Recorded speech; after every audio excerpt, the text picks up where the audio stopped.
Welcome to Motivate Me, Maine's first and only motivational podcast. This podcast is all about helping motivate people, Maine's people, businesses, groups, influencers, entrepreneurs, helping anybody that's inspiring to open a business, start a business. And I'm your host, Tino. We will be interviewing a lot of people from Maine, a lot of cool people that have done some hard work and some cool things and have proof of their results. This is episode 2. Today's guest is Maine's fastest growing photographer, Maine's coolest female photographer, longtime friend, Leah Carter. Leah, welcome to the show. Thanks for having me. Yeah. So we're just going to get right into it. Your name, location, details, and what do you do? What are you all about? All right. I am Leah. I'm located in Saco. My studio is here in Biddeford. I'm a portrait and wedding photographer, but I use that loosely because I do all sorts of photography, from couples to brandings to weddings, elopements, creative stuff, which is how you and I met. Yeah. And yeah. A lot of creative stuff. Lots of creative stuff. That's how it all started because that's really what was fun for me. Yeah. And then obviously making it full-time in Maine meant jumping into couples and families and things like that. We are actually in Leah's studio in Biddeford at the Pepperell Mill. I'll never get that right.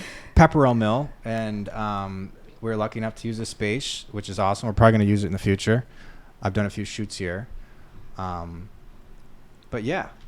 So give me a little history. Like, how did this all start? I was scrolling on your Instagram and it looked like landscape. You did a lot of landscape photography. I knew you'd find that in the back there. beginning, and I was kind of surprised because you don't do any landscape. Well, you do, but not anymore. Not anymore. Like, when did this start? You just picked a camera up one day, or? So I always had a camera when I was younger. I know it's cliche, but like I had like a little Canon power shot thing, and I would just run around and take photos of my life when I was younger. And then fast forward, my parents got me a camera before I went abroad in college, and I traveled a lot by myself, and so I always just brought my camera with me, and it was like some sort of comfort for me to take the camera and have the photos, and it was just like very peaceful for me to take photos by myself. And so that's kind of where landscape travel started. I had no idea what I was doing though. I like had it on auto and would just take the photo and then edit it on my phone. And then after that, I got a job out of college, nothing to do with photography. And I would do it sometimes, but not too often. And then I got laid off from my corporate role, my 9-to-5, and I did not expect to get laid off from that, and it was due to COVID. And it's really weird how it all happened. That summer before I got laid off, my friend's little sister asked me to take her senior photos just because they knew I had a camera, and I was like, sure, it'd be fun to just like run around and play with my camera. And so that's kind of how I got into portraits. At the same time, I was still like taking photos of Maine because it was during COVID, so it was fun to just like travel to the ocean and take photos of some of my favorite places. And then it all just happened at once. This is 2020? 2020. Yeah. I got laid off, and at the same time, I had taken her photos, and I had asked a few friends and family if I could take other people's photos because it was fun. Because I like working with other people, and it was like combining that with the art side. And then, I don't know, it just took off. I had some personal things going on. So me and my boyfriend moved from Massachusetts back home to Maine.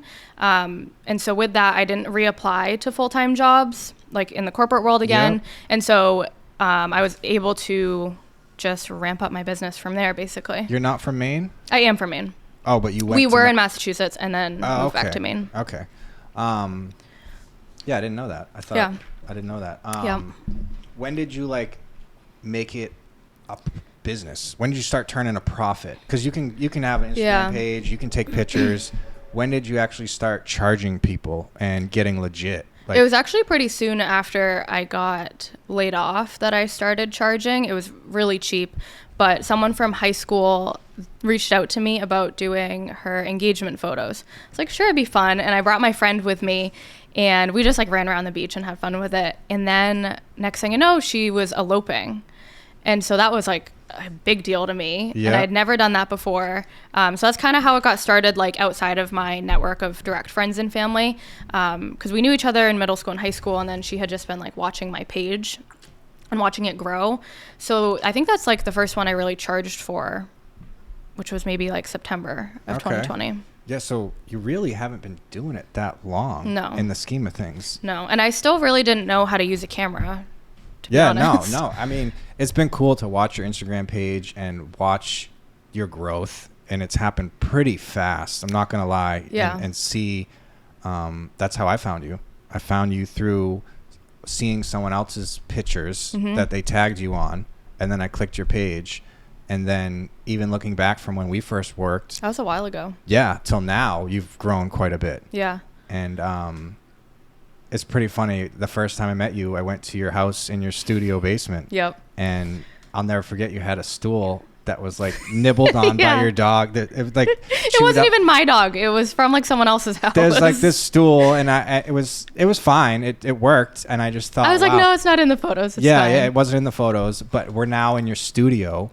And you've got, chairs, a bed, you do all kinds of shoots. So it's pretty cool to see you go from there to here in that short period of time. And can we talk about the stool? Is that the stool? That's the stool that you bought me. Oh, okay. I didn't know. After. I tipped you. I said, buy a new stool. Yes, you tipped me. Yeah.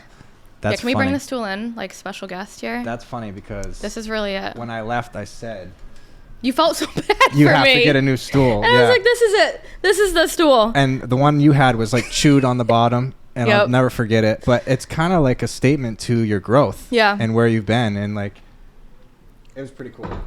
How about now, like currently? What are you currently working on? Or like, what's your like forte right now? Like, what's your bread and butter? What are you really doing a lot of or in current times? Yeah, so the first year I was in business, I felt like I really just took on everything. And then the year after that, I was like, I'm going to figure out how to niche down and figure out from what I did last year what I really like. And that was last year. And I realized I really like doing a range of things. So like the other day I did a boudoir shoot, and then right after that I did headshots. And for me, that makes me challenge myself all the time. Yep. And I also don't get bored of what I do, of what I'm editing all the time, because I can get really repetitive when you're doing the same kind of shoots over and over again.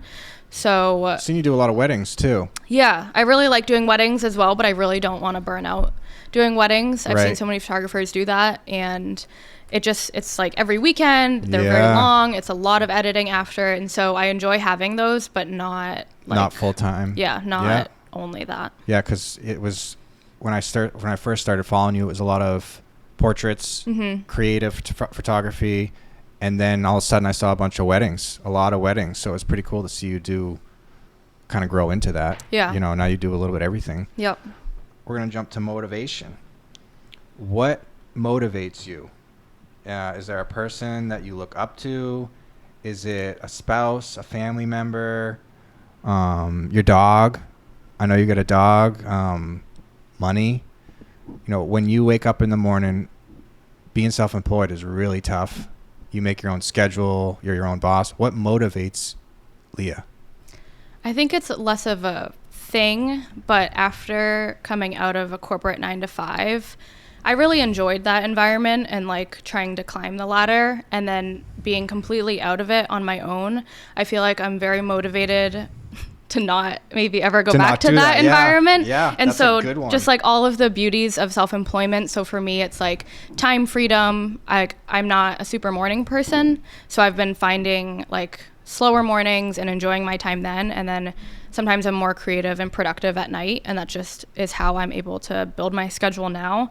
So I feel like my work is also very enjoyable now. So like before, working for someone else, like I was driven, but in a different way. And so now working for myself, like my work is very, very fulfilling. Yep. And so that drives me as well, because I feel like the passion behind all of it, like, that drives a business, and that's what will make it sustainable. And like other people see that in your business and want to believe in you more. And I feel like all of that combined like helps me to push forward and creating a successful business that will be sustainable. And ideally I never have to go back to the That's corporate a good world. Answer. And never look back. And as soon as you said it, I thought the same thing. I think that motivates me is I worry sometimes about losing my business or it failing because I have to go back to working for someone else. Yeah. So that's a good, like you said, it's not really motivation, but it is. It's a really good point. Yeah. One thing I want to say about you is I've noticed that you're not just a photographer. You're always organizing events, or you've got these groups, or you work with other photographers. You don't just pick up a camera. Like, there's so much more to it. You treat it like a business. I mean, your website, your forms, everything's legit. Your studio, you're renting out your studio. Like, you're definitely more than just a photographer, which is pretty cool. I appreciate that. Yeah, no, I noticed that. A lot of people just pick up a camera, take pictures, and they send them. Mm-hmm. But you're always doing something more, starting, some new event, doing specials, deals, creative groups, all kinds of stuff, which is pretty cool. And I think it shows. I think it has kind of been, why you're so successful and why so many people know you. And it's so fun. Like, I think that in corporate, I would have these ideas, like, of all these things that I do. Right. And I love, like, being able to bring people together and, like, all learn from each other. And they were always just not necessarily squashed, but it's like, oh, it'll go up the ladder. And, like, it doesn't go anywhere and no one cares. And then I just have this total freedom of, like, sometimes I would, like, have an idea tonight and then I can, like, launch it tomorrow. And that's, like, so cool to me to be able to do. You are like that. You definitely. So it's a little fun. Like ADD, but it's fun. No, that's cool. And I've felt it with you. We'll have an idea and I'll send it to you and you'll get excited about it and then send me ideas and then we'll tweak it. And then even when I show up, I can tell you're having fun. Yeah. You don't really treat it like you're just punching in and punching out. Mm-hmm. And I think it shows through the work. It shows in your work. The other thing I noticed too, and I wanted to ask you about, and it kind of falls under one of the categories, is editing. I don't think a lot of people think about what goes into the edits and how important that is. And I've worked with other photographers, and they're great. They're all good. But I notice your edits. It's something that I can tell the difference. And we'll take pictures sometimes, and you'll be like, wow, I took 500 pictures.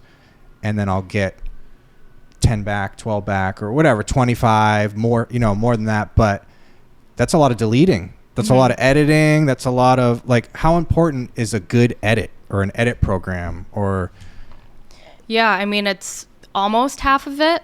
Part of that is I've learned to kind of perfect the raw photo. Yeah. So, like, you and I have gotten really good at this, where if you're in front of me and I just see, like, your arm looks a little bit awkward or your hand, like, tweaking that in person is huge. So then you don't just have to, like, delete the ones where so, like, having that sort of spatial awareness in person and then also getting to know the person and, like, what they're comfortable with, like, what does their face usually look like, right? So, like, that's part of it during the shoot that helps make your editing better. So, like, I've made a big effort to be better about the raw photo. So that's part of it. And then definitely in editing, finding people's good sides is an art. Good angles, good sides. So culling the photos down, and then it's funny because I don't feel like I have a true editing style. Like, if you look at all my photos, they're very different, but I feel like there's no way they can all look the same. Like, I'll shoot in studio one day and then the next day, like, I'm at the ocean for golden hour and then I'm in the woods for a wedding, and there's just no way. So I usually just do it based off what I like.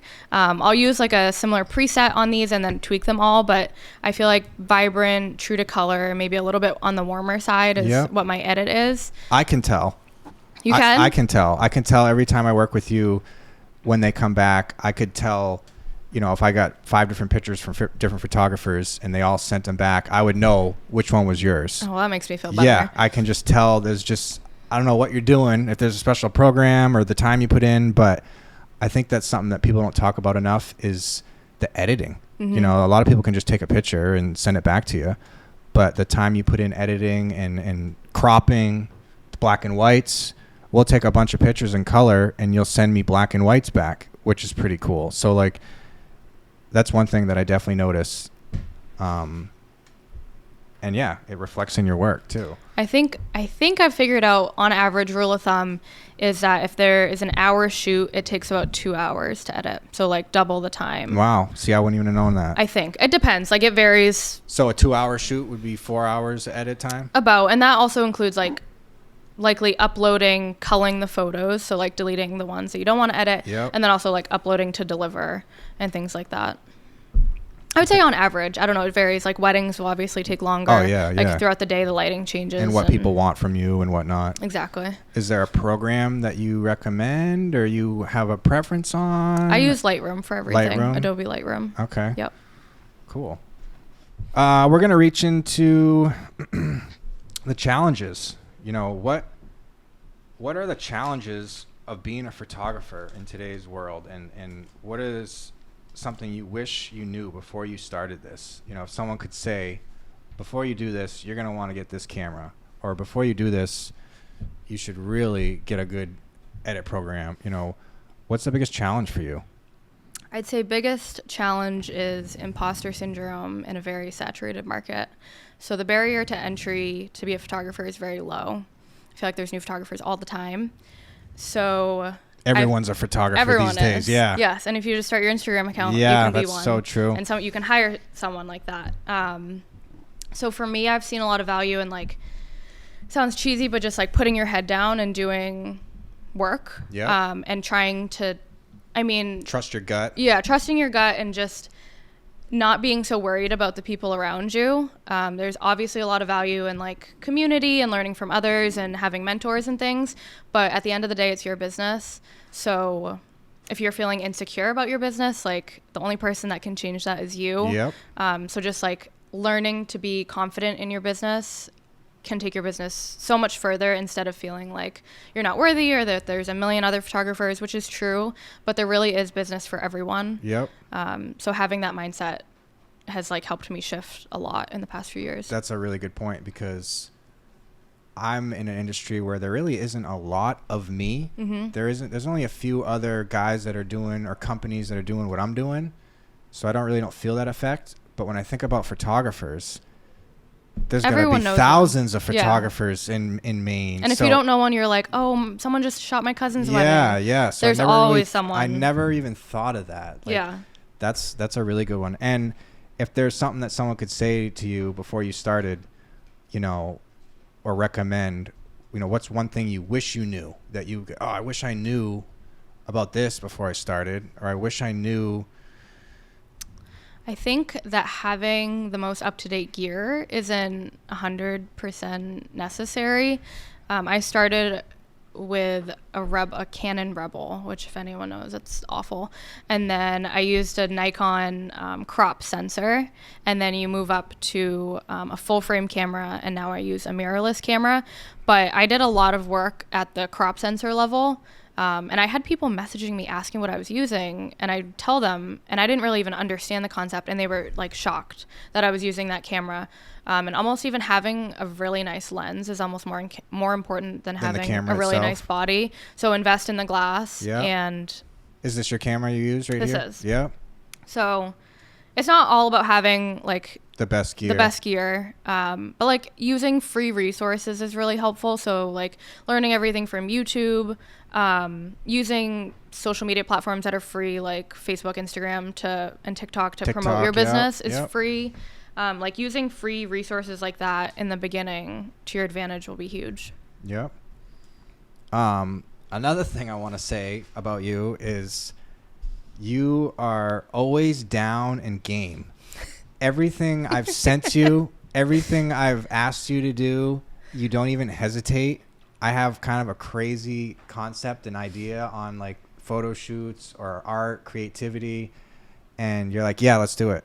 And it's like, one of them was me jumping in the lake in the winter in the ice, sitting in the water and taking pictures, and you were like, yeah, let's do it. You came out on the ice, you showed up to your studio, filling it with flowers.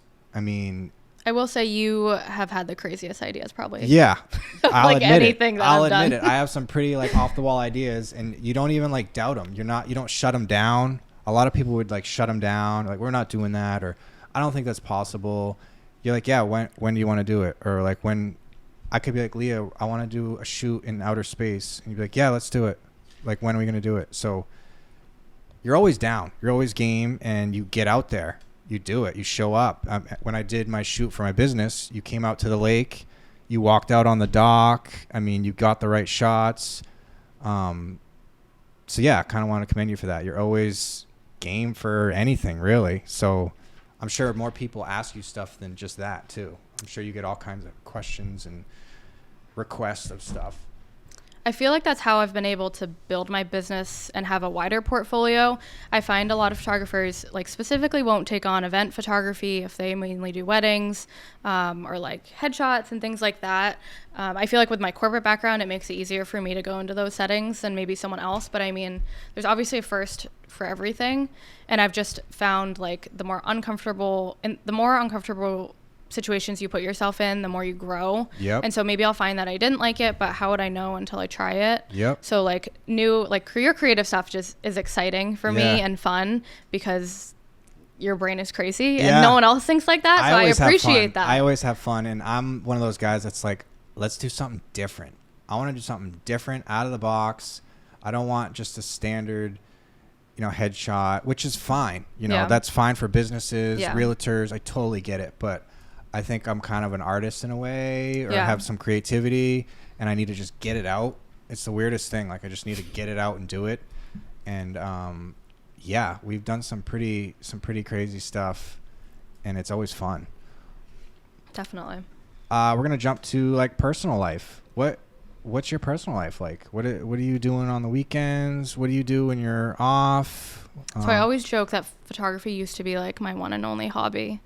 And then I made it into this. Now it's a living, yeah. I feel like I have less hobbies. I feel like I'm a very much hang out with friends and family, which I know is a very standard thing. Yeah. I live with my boyfriend Nate and our rescue dog Mabel, and I love getting outside with them and going on long walks with Mabel and like finding new areas in southern Maine.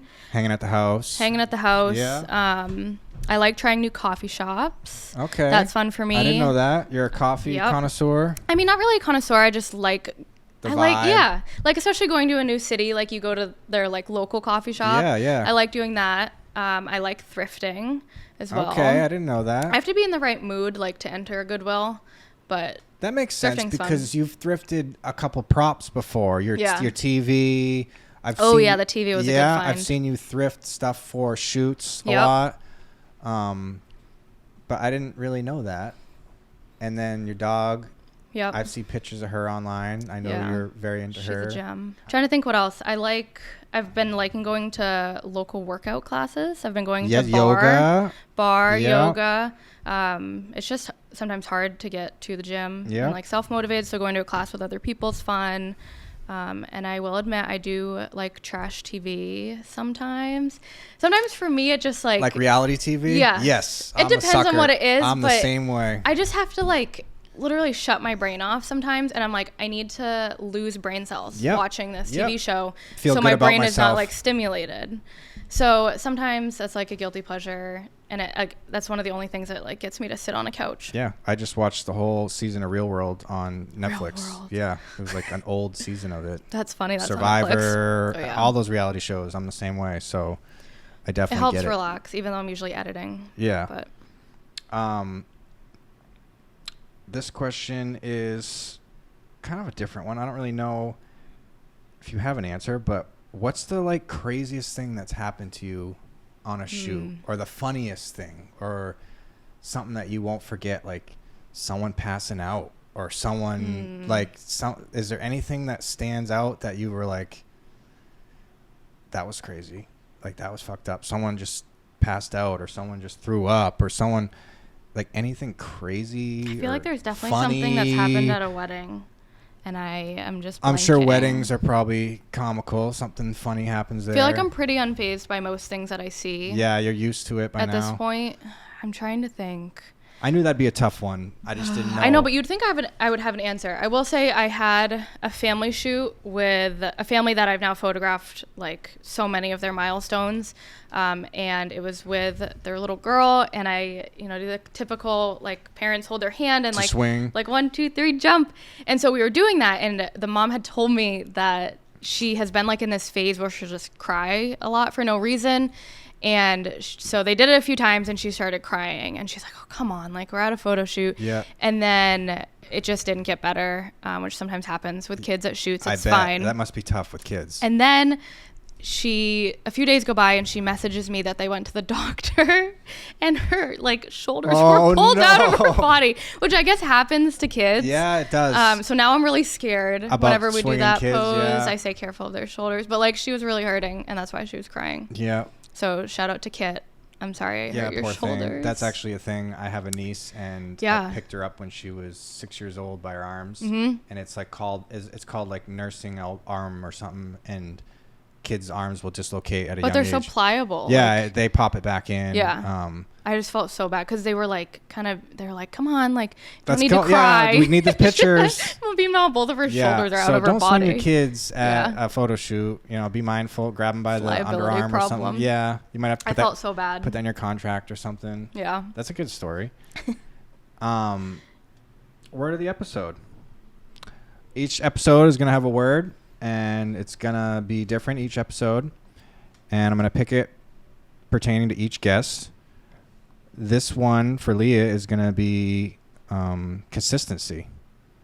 How important is being consistent with your work and consistent with your business? I mean, you could just not take pictures for a month, or you could just take pictures of portraits and then stop and do something totally different. You know, how important is it to be consistent? You produce. I'll give you that. You're producing. Every time I see on Instagram, your page, I feel like you don't really take a break, or some photographers will kind of go dormant for a little bit, or they're not putting work out there, but you stay pretty consistent. So I guess how important is that to you? And it's funny because we talked about like the wide range of my portfolio. Yeah. So I feel like consistency doesn't apply to me in that sense in my work. But I feel like that word makes the most sense in terms of like the business side. So having like you were talking about like the workflows and being consistent in like your customer experience and trying to always like make that better is super important. And I've found that like treating every inquiry with professionalism, being very prompt. I think that some photographers lack in like having that business sense, and like I feel lucky that I had so much corporate experience prior that's helped me with communication, and especially if I'm working with a brand, all the way down to like models and creatives and things like that. But having that consistency across the board of how I work with my clients has been very helpful. And then also like I keep track of my numbers very closely, so I'm able to see like how much I'm booking each month, and like what I booked last year at this time. That's and cool. Like watching the needle move as I book shoots, like what % to my goal am I? And so seeing that helps me to like stay on track and remain consistent. And like, you know, some months are going to be lower than others. Obviously we live in Maine. Right. So you can look back at last year's month and see where it was at. And yeah, you're pretty consistent online too, as far as your Instagram and your luckily I enjoy social media for the most part. Yeah, posting consistently, and I think engaging in people. So yeah, I was just curious how that one pertained to you. That's a good one. Let's say I'm going to start taking pictures. Tino's lens, Tino's photography. I want to start tomorrow. What do you recommend to me? Where do I start? Do I go to a workshop? Do I follow you around for a day? I mean, what do you recommend and what don't you recommend? Yeah, I would recommend reaching out to photographers that you look up to, probably locally, but I guess if they're not local as well. And if they offer mentorship sessions, workshops are great, and like content days and styled shoots, but it's helpful to have some, like if you're brand new, then that will be, you'll kind of be like, Will fish out of water. Photographers do that? They'll do mentor sessions? Yeah, so I offer mentor sessions. Oh, you do? So I do ones where I'll sit down and talk to you, and usually that's like more about business and marketing, and then I'll do ones where we shoot together. So I'll have a subject, and then I can help you like with settings and stuff. That is cool. Yeah, so it depends. Not everyone offers that, but I would say starting there, and then just getting as much practice as possible. So like even if it's not photographing, if you want to get into people, but like just learning your settings. So like going out in the morning and seeing how the sun hits things and what you like, and then, you know, throughout the day the light changes. So learning how to play with light, and then getting your family and friends to model for you, and then from there it's like combining all those skills and then feeling comfortable to raise your prices. Learn your camera, learn your equipment. Yeah. What do you not recommend? Let's say it's something that's like stay far away, or do not, something you shouldn't be doing, or, charging people right away, or, I don't know. Yeah, I feel like when I first started charging, I really was looking at the market and then also trying to value my own business and like my work, which is really hard. This might be a hot take, but I don't know. It's hard to say don't copy other people, because in the world of photography, like, it's art. So no one has really an original idea, if that makes sense. Yeah, except for your creative concepts. Honestly, but no, we were looking at Pinterest together. Yeah, everything that you thought was crazy, I took from another photographer, and we just made it our own. So it's a fine line of like looking up to people and finding mentorship and community, but also like copying others. And I'm not saying this because it's happened to me or I did it, but it's a very fine line. But trying to find inspiration in others, like when you're first starting out, it's hard not to look at a photo and try to emulate it. And it's literally impossible. I did that. I used to take screenshots of couples photos like from Pinterest, and it helps to like for you to learn what you like and how to pose people. But ultimately, like, if your goal is to copy someone's work directly, and like maybe that's not your intention, it's just, that's not going to get you there. Like, you have to learn how to do it yourself. Like, the lighting, the time of day is huge for me, and then editing too. That's a good point. So like, don't try to copy someone's work. Yeah, that's a good point. It's not going to get you far. I remember my first shoot, you said, send me a bunch of pictures and we'll make like a clipboard of it, or we'll make a wall of it. Pinterest board? Yeah, Pinterest board. Yep. And we did that, and then you faced it towards me. Oh, was that your tattoo one? Yeah, it was like we did a inked magazine one, and you faced it towards me, and that helped so much because I could look at them and see the poses, and we'd be like, oh, let's do that one, let's do this one, and we didn't copy it, but we made it our own. Mm-hmm. So I could same with the flower one. We said the same thing. Yeah, it helps, but I see what you mean as far as like copying it, and I could see how that would almost get annoying if you just like, you don't grow into your own at all, so it's kind of useless. Yeah, you don't have your own style if someone else did it. Mm-hmm. And that would honestly bother me if I saw someone copying my work, or if you could tell they got an idea from you. A lot of photographers get bothered by that. Or some will take it as a form of flattery. Yeah, that's true. Which is true. But it is hard, like, especially in Maine where it's a small community of people, just feeling like, I don't know, like, on Instagram, there's people doing very similar things, or like work that looks exactly the same, and it's hard not to correlate them. Yeah, they kind of trends trends are really big. Yeah. I've seen people do a lot of trends. Yeah. I think your magazine trend was pretty cool. That was fun. Yeah. That was like GQ, inked magazine. I think I did Cosmo. Playboy was one. That was really cool. Fun. And it looked legit. Again, that was just like a random idea I had. That's and what then got just put it out into the world. That's what got me. I saw one with someone else, and then I thought, well, I could do one with inked magazine. And yours made a lot of sense. Yeah, that one kind of clicked, and that was like our first shoot. Yeah, where did you get those from? Was that just something you kind of thought of? I think so. Yeah. I don't know. It is hard because you consume so much online. Yeah. And you don't, it's can't very really subconscious. Say copying anymore. It's like everything's free game. That's what I mean. It's like no idea is super original. Like adding flowers into a shoot or being in the water isn't. But finding your style. Like, I remember I edited your ice photos because we had that purple kind of theme going. And I was like, I want to take this a different way. And I feel like I had never seen anyone's like that. Yeah. Like, other than the concept itself. Yeah. But like trying to find your own spin on it, I feel like is really important. And like, even like angles, like as I rent out the studio, that bed is usually here. And I usually take a lot of mine from the window because I like the natural light. Yep. But like I see other boudoir photographers in here, and they're posting like with her sitting in the window, like her standing all the way over here, all these different angles. Yep. And so I love being able to see that because it's the same spot that everyone's working with and all these different perspectives.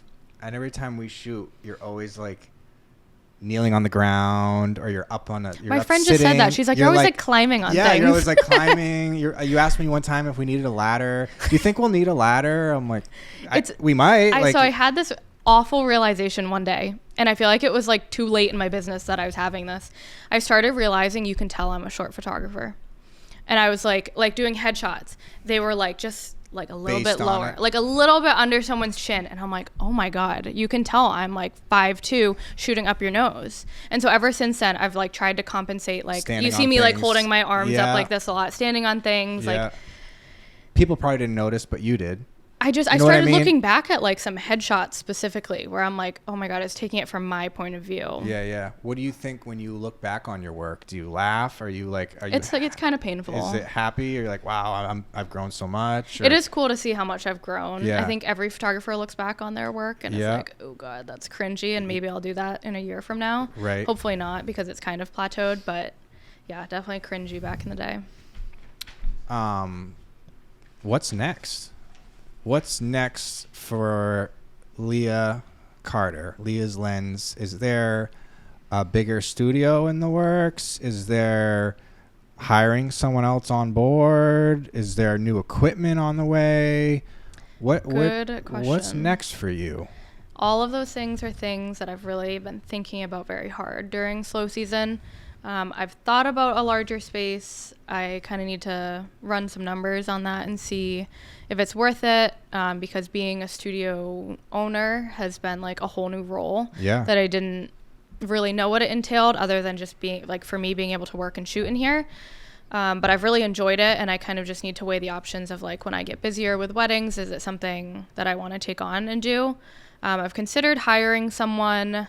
I'm also just like very much a control person, and that's like, it's tough. Like all self-employment people, I feel like. So maybe I'll get there, or outsourcing some things maybe. But for now, I like having control over all of it and being able to do it my way, which is like pretty typical, I feel like, of business owners. I feel like last year I did take on a lot, and I was really, really busy, and I'm really grateful for all that business. However, this year I want to kind of like scale within my own business. So like I need to price my weddings better, which I've implemented. So like I just fine tune everything. Yeah. So like last year what am I trying to say? I reached my goal and then like a lot more on top of that. And so this year I basically want to I want to hit that goal, that's the minimum, and work less. Or I'll go over that goal and work the same amount that I did last year, because I'm pricing things correctly and valuing my time and finding the right clients. So that's kind of the goal, is like fine tuning it so I can enjoy self-employment. Being more efficient. Yeah, being more efficient in processes, and That's exactly what I want to do. I've told myself too, and a couple of guys that work for me, that I want to work less and make the same amount of money. Yeah, and because there's ways you can. to do that. Not bust my ass as hard and still get the same amount of work done, and still satisfy your customers and clients. And that's what it's all about, especially as you get older. Mm-hmm. When you're starting out, you're hungry. You want it all. You want to grow, but once things start coming to you and you get a little more success and growth, you can kind of step back a bit and do that. Exactly. I know it's kind of a weird goal, but that's a great goal. That's long term. I mean, I still want to work. I don't think I could ever say I want to just sit back and like let the business run or like let it coast. I still would want to work, but just not as hard and not be as stressed out. Or maybe not take on as much. Take on all the clients. Be selective with each client, with each job. You can say no. That's probably one of the hardest parts in business, is saying no to people. Sometimes they're friends, their family. But I kind of want to talk about the studio. This studio has been a big move for you. It's in a sweet spot. There's a lot of other businesses in it. It's not far from home. It's perfect. Yeah, and it lets you do a little bit of everything. You added a bed. Yep. You said you've been doing those shoots now. Was it boudoir? Boudoir. Boudoir. I think. I can never pronounce it right. Everyone has trouble with it. Boudoir. I see a lot of headshots for, I want to say there was a doctor, realtors, baby shoots, business, branding, a lot of branding, a lot of clothing.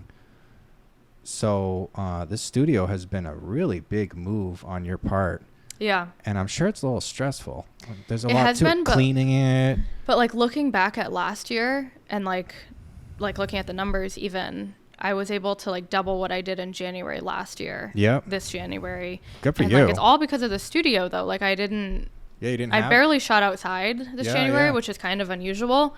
But I don't know. It was also something that I, like, you know, being a business owner, you have to not involve your emotions in everything you do. It's tough. But I also see a lot of value in like following your gut, which is kind of like emotionally driven. So like for me, this was something I knew I wanted to try, having a studio. It was not necessary for me to have a home base. Like I can do everything I do outside, have my gear at home. That's totally fine. Yep. But I was like, I saw this space and it's like, I love that it's on a corner with the river. Yeah. It's a good score. light, Yeah. and the brick. And so I was like, if I'm going to try it eventually at some point in my career. So like, why not try it now? And and it's a 1-year lease. So if it doesn't work out, then it doesn't work out. And I, ran the numbers and I was like, if I had to pay for this up front, I could. And like knowing I would make money, but like worst case scenario. And now I've just like grown into it. I've had to make so many more business decisions on this space than I ever thought I would have to. And like I send liability waivers and contracts for people that want to rent it. And I have like a booking system and it's all new, but the like event kind of side of me. Yeah. I like it. No, so. the business side of you. Yeah. The hustle. You're definitely a hustler. I saw something the other day. I think it was, I don't know what it was, on your Instagram or on your webpage, that you were booked out. There was one day that it was booked, like from slot to slot or something. Yeah, I think I had 4 rentals in a weekend. So it was like 2 each day and they were just back to back. Yeah, and I was doing a little math. And I'm like, damn, Leah, okay, that's pretty good money. You're doing it. You're not only are you renting a studio, but you're making a profit on it and you're doing it right. And people are using it. Well, there was a huge gap. I felt like there was an actual gap in this area. So there were days where I was trying to host like styled shoots and content days. And so I looked in the area and I really love one in Dover, but I was like, it's a little bit far. And if I have clients like in Portland area, they don't want to go down to Dover. And I just loved the idea of like having a photographer behind the business and you can message me, you can ask me questions about the space, and I try to make it a very personable experience. So like it's easy to book, you know exactly what you're gonna get, and a lot of the other ones were just like half day rates, full day rates, and like especially someone that just needs headshots or just wants to try studio work. I wanted that to be the place in this area. There's like some in Portland, but I wanted it to be very approachable and like who it's run by. Is there a package deal or isn't there a membership thing you were doing? I did do memberships. Yeah. So I did that for January, February, and March. Okay. I have 1 photographer and 3 creators. Okay. That all do different things. That's cool. Yeah. So you could get a membership to the studio if you wanted. Yep. So they pay a flat rate per month and they get a certain amount of hours each month to use it. Okay. Questions. Do you have any questions for your clients, for the audience, for me, about the podcast? Any questions you want to just ask anyone that's watching? How to better your business or what they want more of? I want to know more about this podcast. Okay. And where this idea came from. Okay. That's a good question. I don't think I was prepared for anyone asking me questions. So I think it starts from me struggling. Starting my business, I struggled. It was not easy. It's a niche business. I have a business, maintenance and camps, called Camp Masters. And there was no guideline in front of me. There was no one else that really did it. And I struggled. I really did. And once I got a little bit of success, a little taste of, some money, some success, some progress, I thought, I want to give back. I don't want anyone else to go through this. Like, what can I do to give back? What can I do to show people what not to do, what to do? Networking. I learned all about networking, meeting people, how to network with other people, other businesses, my competitors. So it just kind of turned from that. I was posting some kind of motivational stuff on my Instagram stories every now and then and got response from quite a few people. And being able to give back, you can't put a price on that. Being able to help people, being able to motivate people, that was it. And I thought, wow, how else can I do this? How can I do it on a wider platform? How can I do it in the state of Maine and help other businesses? So I'm hoping it takes off. I'm hoping it helps people, inspires people. If we interview a wide range of people that are inspiring to start a business, they want to start a photography business. They want to start, a tattoo shop. I got a list of people as far as, artists, musicians, barbers, salons, nail technicians. It just goes on. So I'm going to interview a wide range of people and pretty much just helping people, being able to give back. And if I can get a little profit out of it or, meet people, that's the other thing. I like meeting people, making new friends. Making new friends when you're older is pretty cool.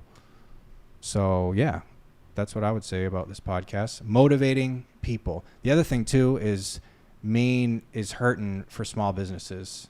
And I think it's kind of a hard industry to get into. So we need more small businesses. And anything I can do to help that or motivate people to start one, give them ideas, and I think the COVID really hurt a lot of people. That really made people down and out financially.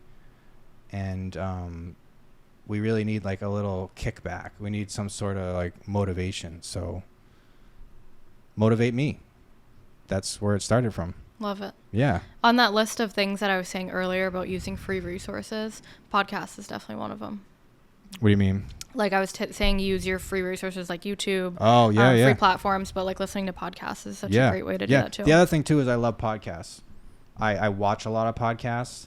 I watch dozens of them, and they're a wide range from sports to music to comedy.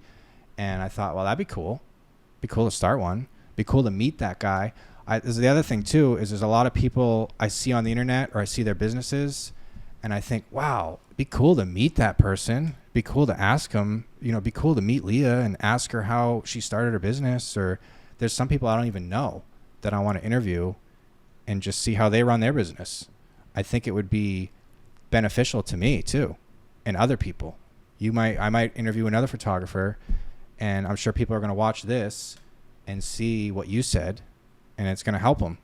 So it's all educational, motivational, and a little bit of that.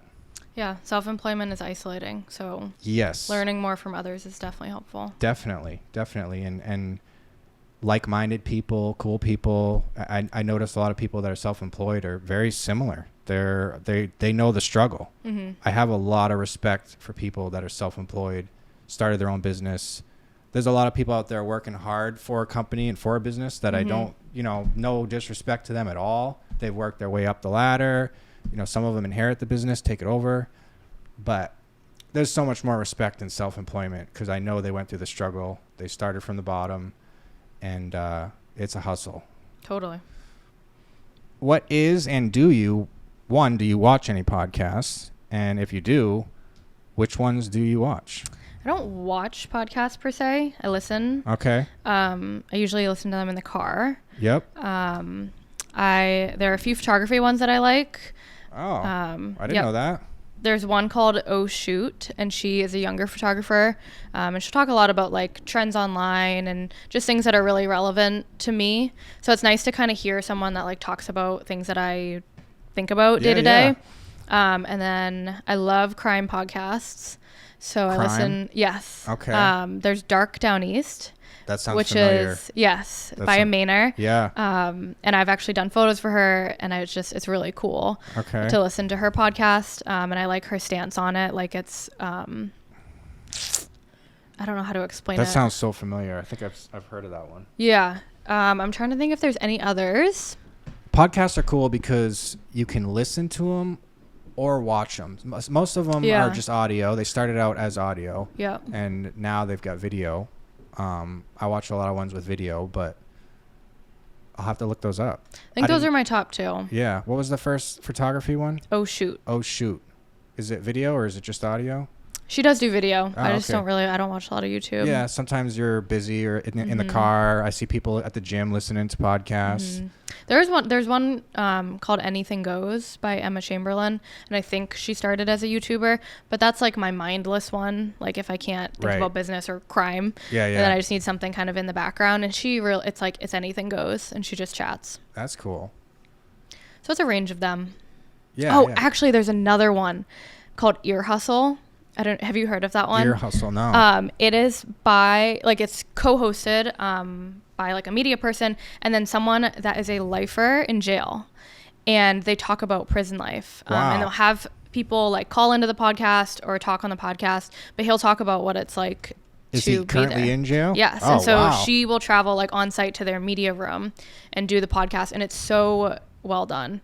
It's such a cool podcast. That's cool. Yeah. I think the photography one's cool. I didn't realize they had photography podcasts. Yeah, there's a few. Yeah. I mean, nowadays they have a podcast for anything. Yeah, it's true. Comedy, it's definitely music. a way, like for her specifically, I think it's to build her brand. Right. So like she has a much larger reach, and she's also like leaning into that mentorship and education side. Yeah. So it's a perfect platform for that. Cool. What do you listen to? I like Joe Rogan. I like Barstool. There's one with Theo Vaughn. He's funny. I like a little bit of everything, honestly. A lot of sports ones. Yeah, it depends on what mood you're in. Yeah, depends on what mood you're in, time of day. Yep. I'll listen to them. I watch a lot of them. On YouTube? Yep, I watch a lot of podcasts.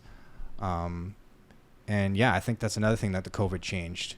The COVID really made a lot of people start a podcast. A lot of celebrities, a lot of people that were home, couldn't do anything. It's kind of just interesting. It's just raw. It's real. Yeah, it's I like that part of it. But we are on our way out, so I want you to kind of plug your info in. Where can we find you? Start with your website, or I guess what's your best? I'll let you go with the flow, and what you prefer people to find you at. I just had to Google myself. Really? Because I don't know. All my stuff is kind of a little bit different. I thought it was just like leahlens.com, right? Well, so my website is leahslens.photography. leahslens.photography. I don't know how I got it, so you don't need a .com. I know. I was wondering that the other day because I wrote it down. Did you notice that too? Yeah, I have it. That's why I had to Google it. I don't know what happened to it, but we're gonna give this to Sam and see if he can put it below the logo or whatever. No .com. Yeah. You just don't need it. I don't know. I would definitely say your Instagram is... Yes. Instagram is Leah's_lens_. Okay. And Facebook, you don't really have to bother. Okay. But you are on Facebook. I am. Oh, you can find me on TikTok. TikTok? That might be fun. Yeah. I've seen your reels are pretty cool on TikTok. TikTok has been fun. Yeah, no. That is at Leah's_lens. That's it. It's a fun time over there. Yeah, it is. No, you get right into it with your reels and the music and the TikTok. I found you on Instagram. I think it's a great platform. Yeah. And should people just DM you or email you? Yeah, feel free to just DM me if you have any questions. DM. Okay. Thank you for coming. Thanks for having me. For supporting me. Yes, of course. Thank you for being my friend. We've grown into friends over the years. It started with one shoot. And now we bounce business off each other. We bounce ideas off each other. You gave me ideas for our videographer. You've referenced people. Thanks for showing up. Thanks for letting us use the studio. Of course. I'll probably be using it again. I foresee using this again for sure. And keep it up. Keep the hustle. Thanks for having me. Yeah. I'm so excited that you really have done this. Yeah, no. Talk about having an idea and then doing it. Yeah. We'll see. I mean, we'll see how it goes. I'm going to try it for a year, and we'll see how long it lasts. But, yeah, it's a new venture. So exciting. Please subscribe, share our page, tag us. We are looking for sponsorships. We can do a promo or a tag for you, sponsor your business, whether it's just read a paragraph, show your info, show your logo, and send traffic your way. This is all out of pocket, trying to really make it grow and share it. make it big, please do. You can follow us on Instagram at motivate_me207, and we'll have a YouTube page up. Don't know it yet, but it will be we'll figure it out. And yeah, Motivate Me Episode 2, Leah Carter out.